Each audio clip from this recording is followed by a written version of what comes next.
शिव महापण कथा का प्रारंभ करें। भगवान महर्षि वेदव्यास रचित शिव महापण अंतर्गत महादेव के भक्तों के लिए शिव भक्ति का दिव्य मार्गदर्शन किया है। धर्मक्षेत्रे महाक्षेत्रे गंगा कालिंदी संगमे प्रयागे परम पूर्णे ब्रह्मलोकस्य वर्तमने। ब्रह्मलोक के मार्ग स्वरूप प्रयाग तीर्थ में सूत पुराण जी शिव महापण कथा का गायन कर रहे हैं। ब्रह्मलोक में स्वयं ब्रह्मा जी नारद जी को भगवान महादेव की कथा सुना रहे हैं। प्रयाग तीर्थ में सभी ऋषियों ने सूत पुराण को एक दिव्य प्रश्न किया है। हे सूत पुराण जी, सम्य गुप्त स्तव्या लिंग, भगवान महादेव का निराकार प्रतीक जो भगवान महादेव का शिवलिंग है, महिमा सतफलप्रद, जिन महिमा श्रवण करने मात्र से इसी समय जो फल देने वाली कथा है। हे सूत पुराण जी, हम सब आपके प्रति भाव प्रकट करते हैं। चिरंजीव धन्यस्तम शिव भक्तिमान, आप महादेव के भक्त हैं, इसलिए आपके समक्ष हम कुछ जिज्ञासा व्यक्त कर रहे हैं। हम सब भगवान महादेव के निराकार प्रतीक शिवलिंग स्वरूपों की महिमा सुनना चाहते हैं। ऐसा सुंदर एक भाव प्रकट किया है। और दूसरा प्रश्न किया है, वैर मात्र तो सर्वत्र पूज्यन्ते देवतागण। पूरे विश्व में देवताओं ने, देवियों ने और देवगणों ने पूजा मूर्ति स्वरूपे કરવામાં આવે છે, परंतु लिंगे वैरे च सर्वत्र, लिंग स्वरूप और मूर्ति स्वरूप में भगवान शिव जी की पूजा हम क्यों करते हैं? कथम संपूज्यते शिव, उसका हेतु क्या है? भगवान महादेव की पूजा हम लिंग स्वरूप में भी करते हैं और भगवान महादेव की पूजा हम मूर्ति स्वरूप में भी कर सकते हैं। तो देवताओं की पूजा मूर्ति प्रतीक में करते, प्रतिमा में करते हैं। भगवान महादेव की पूजा प्रतिमा में भी कर सकते हैं और भगवान महादेव की पूजा लिंग स्वरूप में भी करते हैं। उसका कारण क्या है? तब सूत पुराण जी ने कहा, आपने जो मुझे प्रश्न किया है, अत्र वक्ता महादेव, उनके वक्तव्य तो स्वयं भगवान शिव दे सकते हैं। आपका प्रश्न कोई सामान्य नान्योस्ति, कोई भी महापुरुष आपके प्रश्न का जवाब देने में सक्षम नहीं है। आपका प्रश्न पुण्य देने वाला है, महाअद्भुत प्रश्न है और अहोभाव प्रकट करने वाला प्रश्न है। ऐसा सूत पुराण जी ने प्रयाग तीर्थ में सभी महात्माओं को कहा है। अहोभाव प्रकट करने वाला प्रश्न है। अहो मुनीश्वरः पुण्यम, आपने जो मुझे प्रश्न पूछा है ये पुण्य देने वाला है। प्रश्न बड़ा महाअद्भुत है। प्रश्न में तन महाद्भुतम, अत्र वक्ता महादेवो नान्योस्ति पुरुषः क्वचित्, नान्योस्ति पुरुषः क्वचित्। कोई भी महापुरुष आपके प्रश्न का प्रत्युत्तर देने में समर्थ नहीं है, परंतु मेरे सदगुरु भगवान महर्षि वेदव्यास जी ने जो मुझे कहा, मुझे याद रहा। ये मेरी बुद्धि अनुसार मैं आपको समझाने का प्रयास करूंगा। लेकिन आपने जो मुझे प्रश्न किया है वो प्रश्न अधूरा है। जवाब तो अधूरा हो सकता है, प्रश्न कैसे अधूरा हो सकता है? आपने मुझे कहा कि देवताओं की पूजा मूर्ति प्रतीक में करते हैं, देवियों की पूजा मूर्ति स्वरूप में करते हैं, परंतु भगवान महादेव की पूजा मूर्ति स्वरूप में भी करते हैं और लिंग स्वरूप में भी। लेकिन भगवान शिव की पूजा दो परंपरा में नहीं, भगवान शिव की पूजा परंपरा 3 प्रकार से हो रही है। आकार और अवतार के प्रतीक हम भगवान महादेव की मूर्ति पूजा करते हैं। निराकार के प्रतीक स्वरूप हम भगवान महादेव का लिंग स्वरूप का पूजन करते हैं। और ये एक अकार, उकार और मकार नाद स्वरूप भगवान महादेव का हम ओमकार का नाद करते हैं। जिनको वांगलिंग, ध्वनिलिंग कहा, आकार लिंग, उकार लिंग, मकार लिंग कहा। हमने पहले कोई लिंग की कल्पना नहीं की थी और मूर्तियों की कोई कल्पना नहीं की। इससे पहले पूर्वज सभी ओमकार का नाद करके भगवान शिव तक पहुंच सकते थे। ये हमारी मूल परंपरा है। यह महात्माओं, आपने मुझे जरूर सुंदर प्रश्न किया है कि भगवान शिव जी की पूजा मूर्ति में भी करते, भगवान महादेव की पूजा लिंग स्वरूप में भी करते हैं, लेकिन प्रथम तो भगवान महादेव का ओमकार का नाद है। अभी वर्तमान में भी बहुत सारे योगी महापुरुष कोई मूर्तियों की पूजा नहीं करते। योगी महापुरुष कोई शिवलिंग की पूजा नहीं करते। योगी महापुरुष ओमकार का नाद करते हैं और ओमकार की ध्वनि करके परम तत्व तक पहुंच सकते हैं। अभी भी वर्तमान में बहुत सारे योगी महापुरुष हैं जो पूजा अर्चन में कुछ नहीं जानते, ये सिर्फ ओमकार का नाद करते जो योगी महापुरुष हैं। हमारा स्तोत्र भी षडाक्षर स्तोत्र के में पहले ही बता दिया कि प्राचीन ऋषि ओमकार बिंदु संयुक्तम नित्यम ध्यायन्ति, उसका ध्यान करते करते अपनी कामनाओं की पूर्ति कर लेते हैं। ये जग प्रसिद्ध है। ओंकार बिंदु संयुक्तम, ये बात भगवान विष्णु ने भी देवताओं को कही। भगवान विष्णु ने अपने कर कमलों के द्वारा सभी देवताओं को अलग अलग स्वरूप में शिवलिंग दिया। देवताओं की योग्यता के अनुसार शिवलिंग दिया और सभी शिवलिंगों का निर्माण विश्वकर्मा जी ने किया और मार्गदर्शन भगवान श्री हरि भगवान विष्णु जी ने किया। विष्णु भगवान ने विश्वकर्मा जी को कहा, मैं जैसे आपको मार्गदर्शन करूं वैसे सुंदर सुंदर शिवलिंग निर्माण करके मुझे आप दीजिए। विश्वकर्मा जी सुंदर दिव्य शिवलिंग भगवान विष्णु जी के कर कमल में देते रहे और भगवान विष्णु देवताओं की योग्यता के अनुसार सबको शिवलिंग दिया। हे देवताओं, आपको मैं आधार और आकार स्वरूप निराकार का प्रतीक लिंग स्वरूप की पूजा की परंपरा दिखाता हूं, लेकिन ये लिंग स्वरूप की पूजा करते करते आपको ओमकार की और गति करनी है। भगवान शिव जी की परंपरा, ये ध्यान परंपरा, ये मूल परंपरा है। इसलिए वर्तमान में भी बहुत सारे योगी महापुरुष हैं, ये ओमकार का नाद करते हैं और बहुत हृदय से कहता हूं, शिवलिंग ये पूजा का प्रतीक नहीं, शिवलिंग ये ध्यान का प्रतीक है। इसलिए बहुत सारे महापुरुष शिवलिंग का ध्यान करते हैं। ध्यान लिंगाय नमः, उसका ध्यान करना चाहिए। और ध्यान नहीं कर सकते, ये भगवान शिव जी की पूजा करते हैं। पूजा भी एक ध्यान का एक पार्ट भी, ये ध्यान का ही प्रकार समझो। भगवान महादेव की जहां तक हम पूजा करते हैं वहां तक हमारा मन भगवान शिव में रहता है। इसलिए अलग अलग उपचारों के द्वारा भगवान महादेव की पूजा करते हैं। अभिषेक भी भगवान महादेव का ध्यान का ही प्रतीक है, लेकिन मूल परंपरा ये ध्यान परंपरा है। इसलिए योगी महापुरुष निरंतर ओमकार का नाद करके भगवान महादेव को जान सकते थे और अपनी कामनाओं की पूर्ति भी कर सकते। इसलिए ये जग प्रसिद्ध बात है। ओंकार बिंदु संयुक्तम नित्यं ध्यायन्ति योगिनः कामदं मोक्षदं चैव ओंकाराय नमो नमः। ओंकाराय नमो नमः। इसलिए आदि पूजा, मूल पूजा मूर्ति प्रतीक नहीं है, निराकार प्रतीक है। हमने कभी ने कोई भी मूर्तियों की कल्पना नहीं की थी, तब सब भगवान महादेव के निराकार लिंग स्वरूप का पूजन कर रहे थे। इसलिए सनातनी परंपरा ये मूर्ति पूजक नहीं है, हम निराकार के उपासक हैं।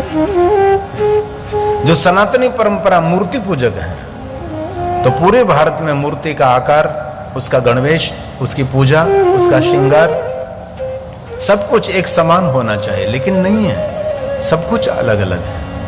इसलिए मूर्ति एक मानव के मन की कल्पना है। शास्त्रों में जिन देवताओं का जैसा वर्णन पढ़ लिया, इस प्रकार के देवताओं की मूर्ति हमने निर्माण की। कोई मूर्ति की पूजा हम नहीं करते थे। इससे पहले निराकार लिंग स्वरूप की पूजा का प्रारंभ हुआ था। और निराकार लिंग स्वरूप की पूजा का प्रारंभ नहीं हुआ था, इससे पहले संपूर्ण ऋषि मुनि सब ओमकार का नाद करते थे। ये हमारी मूल परंपरा है। और शिवालय का गर्भगृह ये ध्यान केंद्र है। अपने मन को एकत्र करने के लिए, मन को शांत करने के लिए, मन को एकाग्र करने के लिए शिवलिंग और शिवालय का गर्भगृह ये श्रेष्ठ है। परंतु शिव महापड़ ग्रंथ में कहा लिंग प्राधान्य स्थापित तथा बैरम तो गौण कम। जिन स्थान पर मूर्ति स्थापित है वो गौण है। मूर्ति एक की पूजा है, शिवलिंग अनेक की पूजा है। लिंगा भावेन तत्क्षेत्रम सबैरमपि सर्वत्र। एक शिवलिंग की पूजा करने से अलग अलग देवी देवताओं की पूजा करने की आवश्यकता नहीं रहती। एक शिवलिंग की पूजा करने मात्र से विश्व के सभी देवी देवताओं की पूजा संपन्न हो जाती है। इसलिए विश्व में सभी देवी देवता भगवान महादेव के निराकार प्रतीक शिवलिंग की पूजा करते हैं। एक शिवलिंग की कोई पूजा करते हैं वो मनुष्य अलग अलग कोई अपने देवी देवता हो, ग्रह नक्षत्र सबकी पूजा एक शिवलिंग के अंदर है। आलयम सर्वदेवानाम तस्मालिंगम उच्यते। आकाशम लिंग मिथ्या हो पृथ्वी तस्य पीठिका। आकाश के प्रतीक स्वरूप भगवान महादेव का निराकार लिंग स्वरूप की पूजा करते हैं। और माता धरती के प्रतीक स्वरूप हम पीठ की पूजा करते हैं। ये हमारी मूल परंपरा है। इसलिए हजारों वर्ष युग प्राचीन, कल्प प्राचीन भगवान महादेव के बहुत सारे लिंग स्वरूप हैं। पूरे भारत देश में पहाड़ों में, गुफाओं में, कंदराओं में, नगर नगर में जहां देखो वहां हमारा कोई तीर्थ ऐसा नहीं जिन तीर्थ में भगवान महादेव का लिंग स्वरूप न हो। पृथ्व्याम यानि लिंगानि तीर्थे तीर्थे शुभानि। ब्रह्मा जी ने नारद जी को कहा, नारद कोई ऐसा तीर्थ नहीं जिन तीर्थ में भगवान महादेव का लिंग स्वरूप नहीं है। अन्यत्र वा स्थले, अन्य स्थानों में भी भगवान महादेव के लिंग स्वरूप भी रहते हैं। कोई प्रसिद्ध है, कोई अप्रसिद्ध है। और भारत देश के लिए हम सभी गौरव कर सकते हैं। भारत देश में कोई ऐसा गांव नहीं है, कोई ऐसा शहर नहीं है, कोई ऐसा नगर नहीं, कोई ऐसा महानगर नहीं है कि जहां भगवान महादेव का शिवालय नहीं है और जहां भगवान महादेव का शिवलिंग स्थापित नहीं है। इसलिए स्वयं ब्रह्मा जी ने कहा कि नारद सभी स्थानों में भगवान महादेव भी रहते हैं। और तीर्थ को तीर्थ तब कहते हैं वहां भगवान महादेव जी की स्थापना होनी चाहिए। भगवान महादेव जी लिंग स्वरूप में जहां विराजते हैं उनको तीर्थ कहा जाता है। जहां भगवान महादेव जी का लिंग स्वरूप नहीं उसको तीर्थ नहीं कहते। पुराण को धर्म पुराण तब कहते हैं इस पुराण में महादेव की महिमा होनी चाहिए, तब उसको धर्म पुराण कहते हैं। धर्मशास्त्र तब कहा जाए, धर्मशास्त्र में भगवान शंकर जी की महिमा होनी चाहिए। इसलिए हमारे सभी शास्त्रों में शंकर जी की महिमा है, सभी पुराणों में भगवान महादेव की महिमा है। कोई पुराण ऐसा नहीं, कोई हमारा धर्म ग्रंथ ऐसा नहीं जिनमें भगवान शिव नहीं। शिव मूल है, शिव प्रारंभ है। इसलिए कोई भी देवी देवताओं की उपासना करते हैं आप, कोई भी संप्रदाय की विचारधारा में आप हैं, लेकिन आपकी विचारधारा में और आपकी पूजा अर्चन में, आपकी परंपरा में भगवान शिव अवश्य होना चाहिए। शिव के बिना सब कुछ अधूरा रहता है। सर्वेशाम शिवलिंगानाम मुने, हे मुनि नारद संख्या न विद्यते। कितने भगवान महादेव के लिंग स्वरूप इस धरती पर है किसी को पता नहीं है। सर्वलिंगामय भूमि सर्वलिंगामय जगत, पूर्ण जगत भगवान महादेव के लिंग स्वरूप से स्थापित है। ये मूल है। कोई संप्रदाय नहीं थे, कोई विचार परंपरा नहीं थी, कोई अवतार कोई परंपरा नहीं थी। तब सब ऋषि भगवान महादेव के लिंग स्वरूप का पूजन करते थे। बाद में एक अवतारों की परंपरा हुई और अवतारों के स्वरूप, अवतारों की लीला, और एक अवतार से अलग अलग विचारधारा प्रकट हुई। और जिनकी तरफ से विचारधारा प्रकट हुई उसने संप्रदाय की स्थापना की और संप्रदाय के धर्मगुरु बने। वैसे अनेक प्रकार से विचारधारा और 20,000 से ज्यादा संप्रदाय इस भारत देश के अंदर है। कोई संप्रदाय नहीं, कोई अवतार परंपरा नहीं, कोई मूर्तियों की कल्पना नहीं की थी हमने। तब भगवान महादेव के निराकार लिंग स्वरूप का पूजन हो रहा था। बाद में धीरे धीरे धीरे व्याप होने लगा। इसलिए भगवान महादेव के लिंग स्वरूप पूरे विश्व में एक समान है। इसलिए इतने भगवान महादेव के लिंग स्वरूप इस धरती पर इतने प्राचीन प्राचीन है, युग प्राचीन, कल्प प्राचीन भगवान महादेव जी के लिंग स्वरूप है। कभी आपको महाकालेश्वर महादेव जाने का अवसर मिले तो महाकालेश्वर महादेव का जो शिवलिंग है, वो महाकालेश्वर महादेव का शिवलिंग लिंगों में एक सेनापति है। महाबलेश्वर सर्वलिंगों में राजा है, महाराजा चक्रवर्ती है। और 12 ज्योतिर्लिंगों में अलग अलग ऊर्जा की महिमा है, अलग अलग प्रभाव की महिमा है। और उज्जैन शिप्रा नदी के तट पर अवंती नगरी, वहां 84 महादेव है। ये महाकालेश्वर महादेव का शिवलिंग है, उससे भी प्राचीन बहुत सारे भगवान महादेव के लिंग स्वरूप इस शिप्रा नदी के तट पर है, जिनको 84 महादेव कहते हैं। कल्प प्राचीन है, मनवंतर प्राचीन, बहुत सारे भगवान महादेव के लिंग स्वरूप वहां है।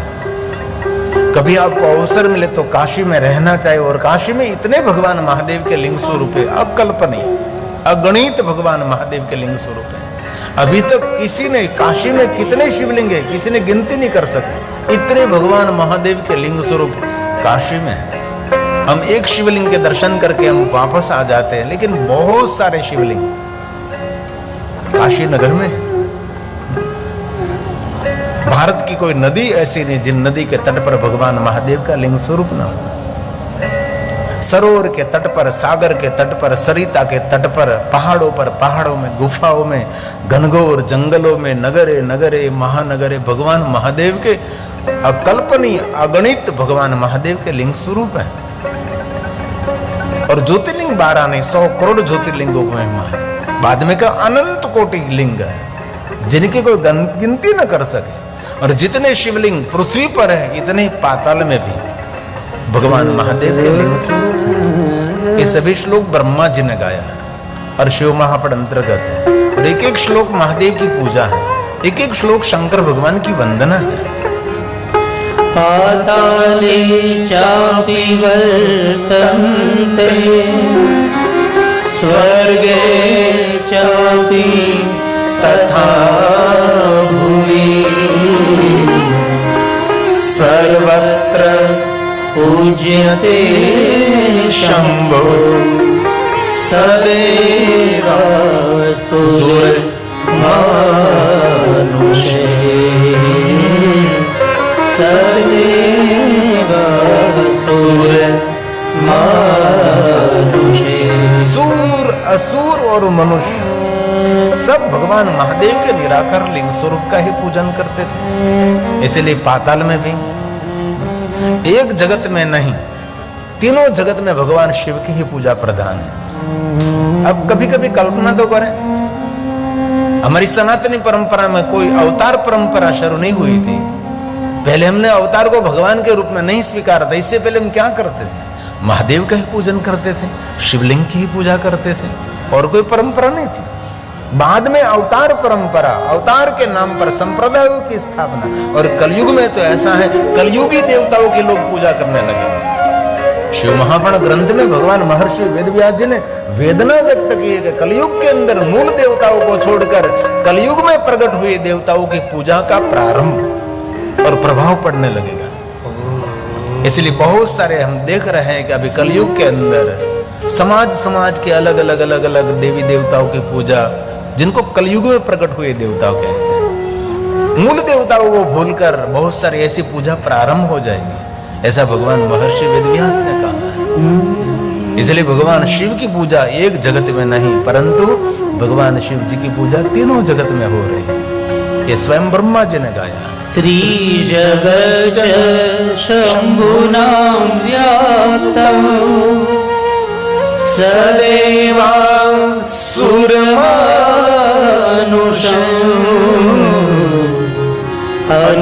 अनुग्रहाय लोकानां लिंग रूपेण सतमा लिंग रूपेण सतमा। भगवान महादेव का पूजन किया और भगवान महादेव जी जहां प्रकट हुए वहां भगवान स्वयं शिव जी लिंग स्वरूप में स्थिर रहे। लिंग रूपेण सतमा, क्यों लिंग रूप में? अनुग्रह है लोकानाम, जगत पर अनुग्रह करने के लिए, जगत हित करने के लिए भगवान महादेव जी लिंग रूप में प्रकट रहे। बहुत सारे शिवलिंग ऐसे हैं देवताओं ने स्थापित किया है, बहुत सारे शिवलिंग ऐसे हैं ऋषि मुनियों ने स्थापित किया है, बहुत सारे शिवलिंग ऐसे भी हैं असुरों ने भी स्थापित किया है, बहुत सारे शिवलिंग राजा महाराजाओं ने स्थापित किया है और बहुत सारे शिवलिंग मनुष्यों ने भी स्थापित किया है। ऐसे बहुत सारे शिवलिंगों की श्रृंखला है, लेकिन मूल पूजा, पहली पूजा, श्रेष्ठ पूजा, सर्वोपरि पूजा भगवान महादेव के निराकार लिंग स्वरूप की पूजा है। अब विश्व में अलग अलग देवी देवताओं की पूजा आपसे न हो सके तो एक शिवलिंग की पूजा करने से विश्व में जितने देवता है सबकी पूजा शिवलिंग के अंदर संपन्न हो जाती है।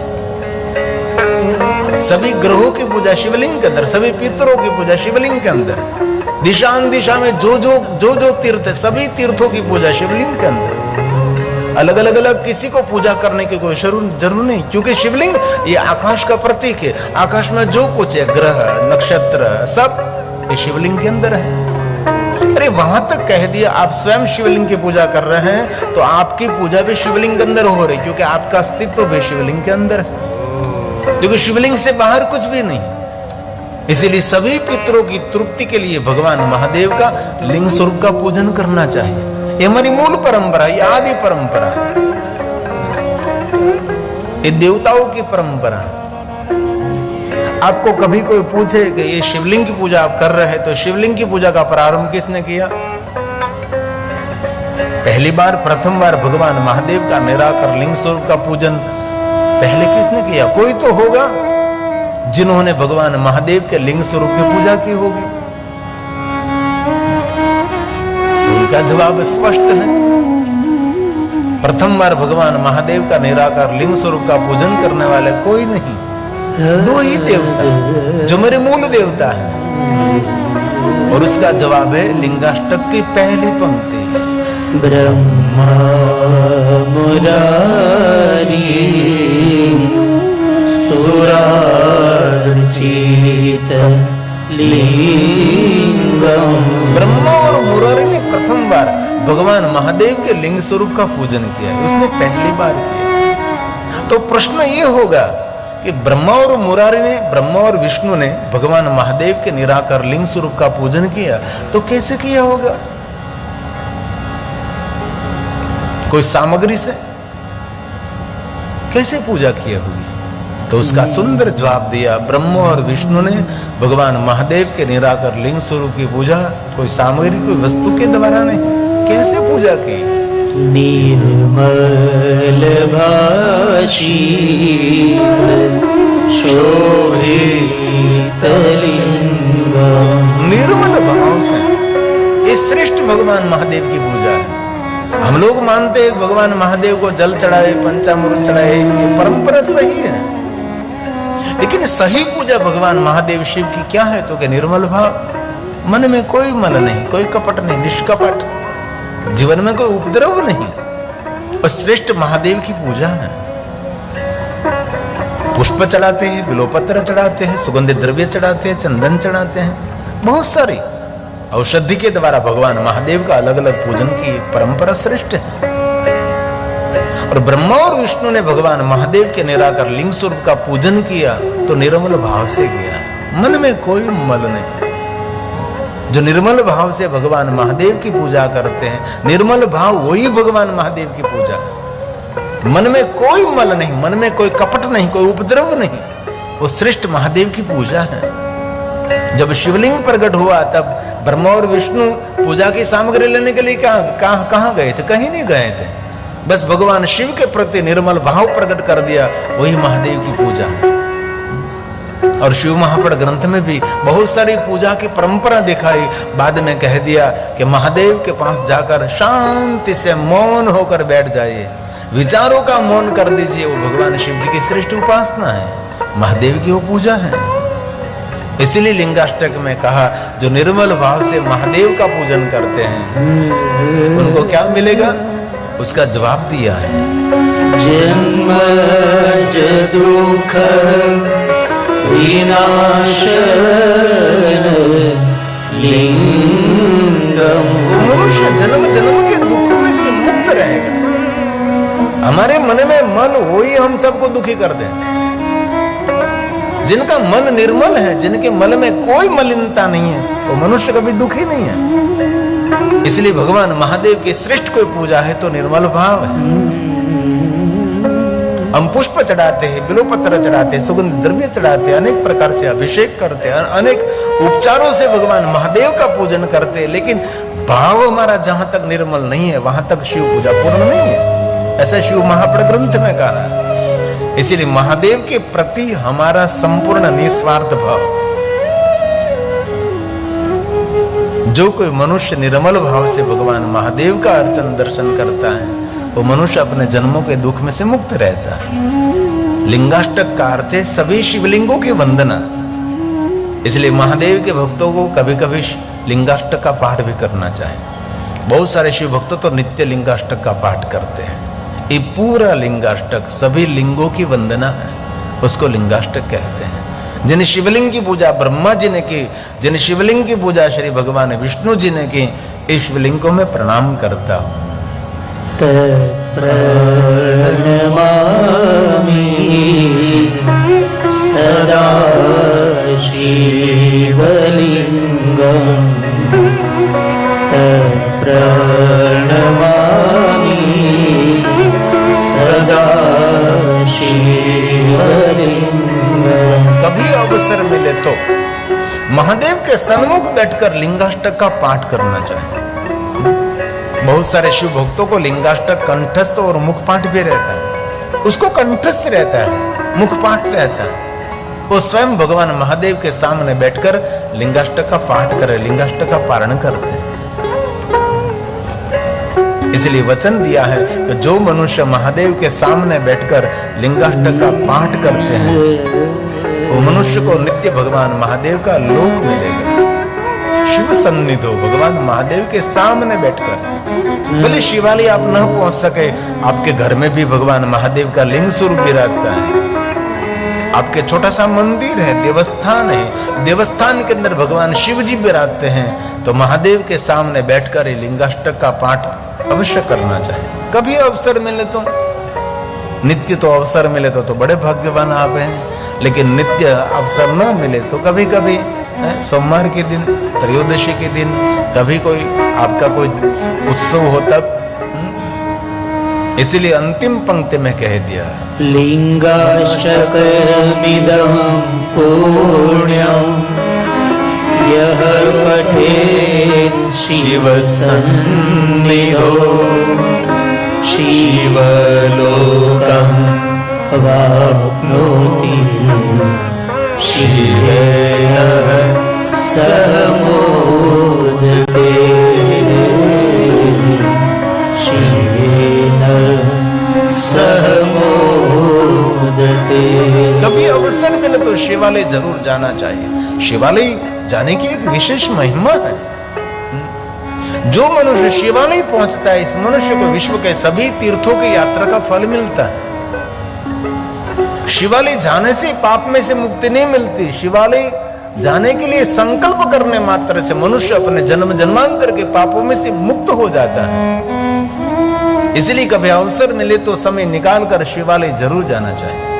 शिवालय एक यंत्र है, शिवालय एक मंत्र भी है। शिवालय सर्व तीर्थों का स्थान है। शिवालय सर्व देवताओं देवियों का स्थान है। एक शिवालय जाकर भगवान महादेव का दर्शन अर्चन पूजन करने मात्र से विश्व के सभी देवी देवता तीर्थ यात्रा ग्रह नक्षत्र पितृ सबका पूजन सबका दर्शन सबका अर्चन हो जाता है।